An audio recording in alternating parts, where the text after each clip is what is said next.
Okay, I was talking to a friend of mine today, and apparently some news came out about the cruise industry.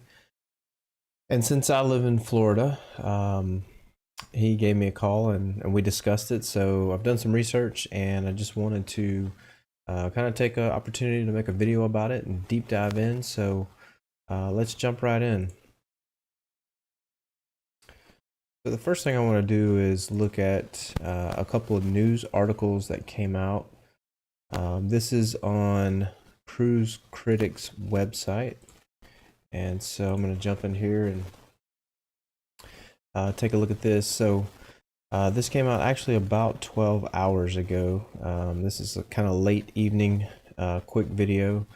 But this came out this morning. So it says this week has presented unique challenges for both the cruise industry and the U.S. Centers for Disease Control and Prevention.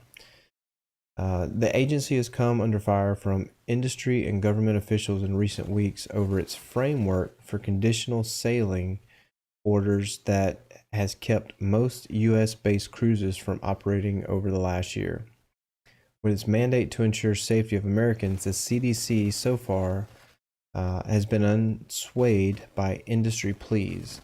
And so it goes on to kind of talk about the things that the CDC has put in place over the last year, really, with the pandemic and the challenges that the cruise industry, for all cruise lines, whether it's Royal Caribbean, Carnival, Norwegian, MSC, all these different cruise companies are really struggling. So I want to jump into the second website here.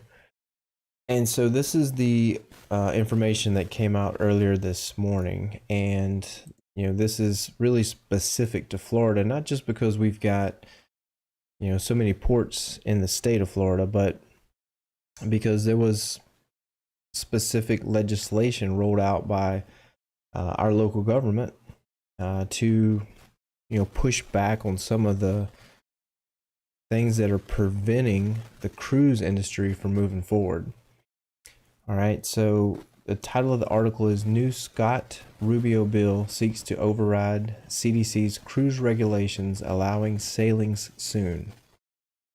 All right, so Florida's U.S. senators introduced legislation Tuesday to override the CDC's existing framework for cruise ships that they must follow to resume operations and replace current regulations with a new set of recommendations to mitigate the spread of the coronavirus. Senators Rick Scott and Marco Rubio, along with Alaska Senator Dan Sullivan, all Republicans, introduced the Careful Resumption under Improved Safety Enhancement, or the Cruise Act.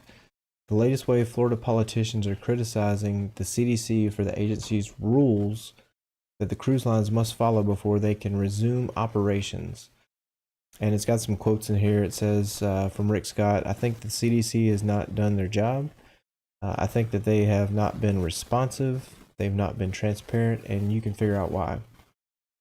And so basically, he's making the allegation that the CDC is now playing politics. And really, when you link the two together, you have to connect the dots, and I'm not saying that the CDC is playing politics, but when you think about some of the red states like Texas, Florida, that have either reopened a lot earlier or never shut down to begin with, they've faced backlash, definitely at least political verbal backlash for the actions that they have taken. So the allegation from these representatives in Florida is that, part of the reason why the CDC is preventing the cruise industry from reopening is politics. And, certainly I think that there is more to it than that, but I can definitely get on board with at least questioning and, asking tough questions, having crucial conversations. I think that's important, and I think that's fair no matter what side of the aisle that you're on. So let's jump in real quick to the CDC's website and kind of take a look and see what we've got going on here. So you'll notice that the last update that was issued to the cruise industry was on April 2nd.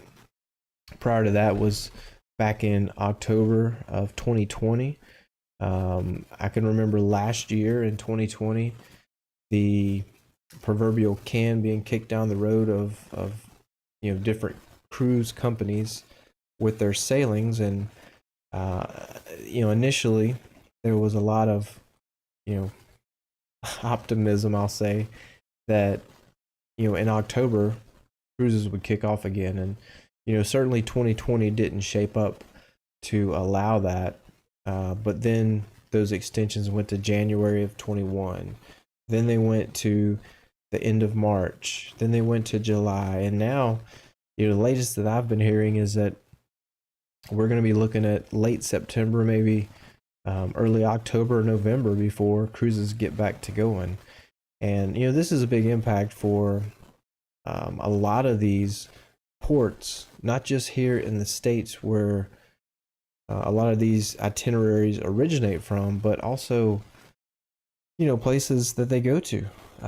These Caribbean islands and the Bahamas, all these places have such an economic benefit from the travel industry. So I know a lot of people are really chomping at the bit to get back to the standard and the basic operation, back to the old normal, and I certainly am too. I don't know that that's going to happen in the relative future, but we'll see.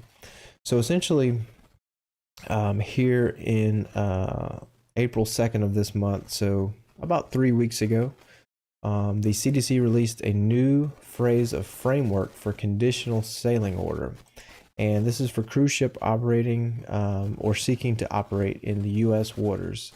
CDC published technical instructions for cruise ship operators and for local health authorities outlining the phase of the conditional sailing order. And when you click on the technical analysis of this, there is a lot that's there. I'm not going to deep dive into each and every single piece of this, but when you think about a cruise ship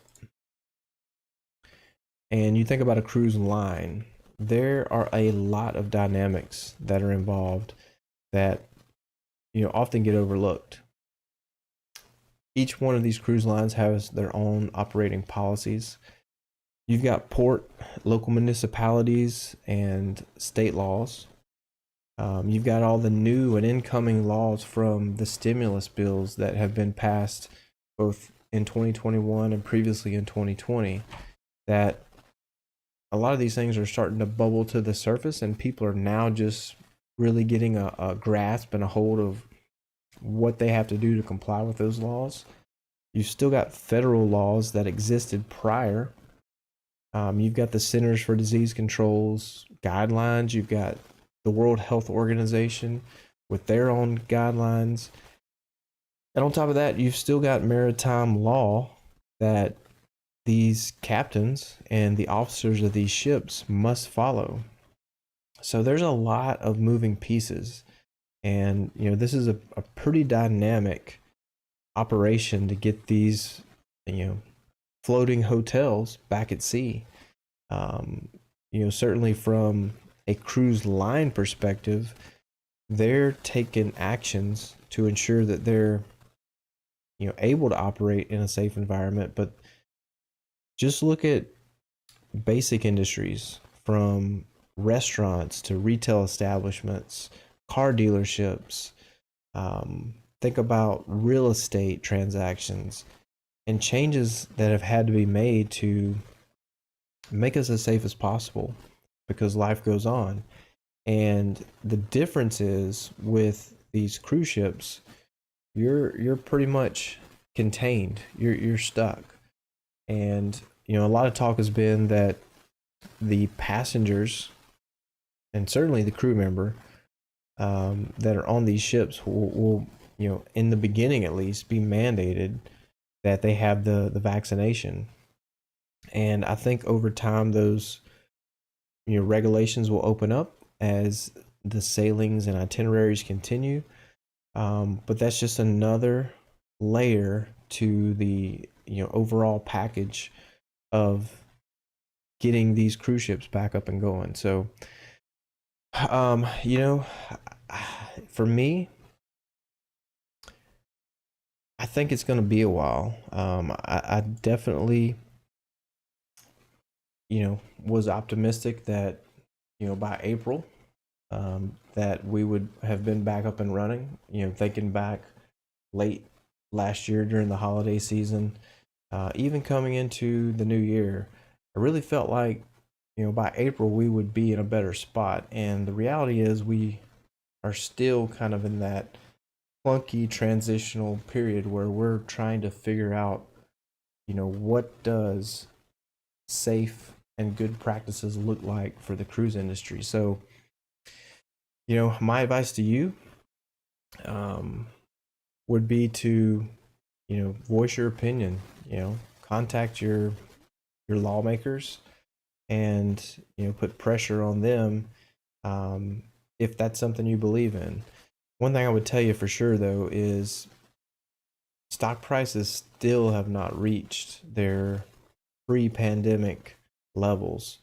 Whether you're talking about Carnival or Royal Caribbean or Norwegian, there's still some advantages there to be taken from an investment perspective. And I think one thing a lot of people don't necessarily know, or some know and don't take advantage of, is the fact that these cruise lines have perks for stockholders. So, for most of them, it's around 100 shares of stock, and you get, onboard credits.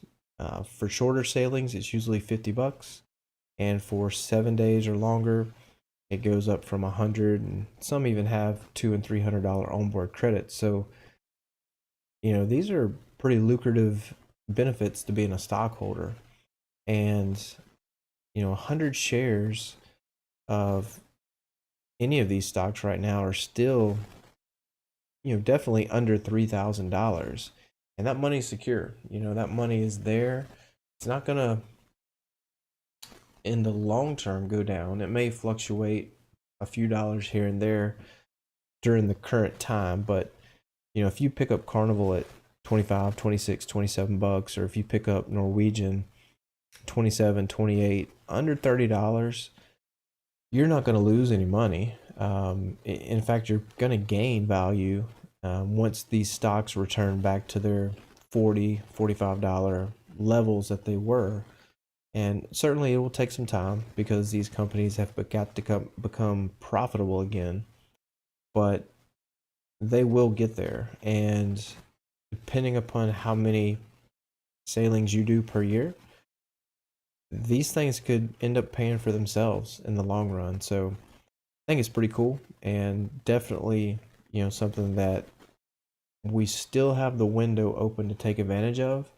But as the days and weeks go by and these cruise lines get back to operating again, you're going to see that those stock prices are going to follow, and it's going to be a lot harder to get 100 shares of these companies unless you just have a couple $1,000 sitting around to throw at it. So anyway, these are my thoughts, and I appreciate you guys tuning in. We'll catch you on the next one. Thanks.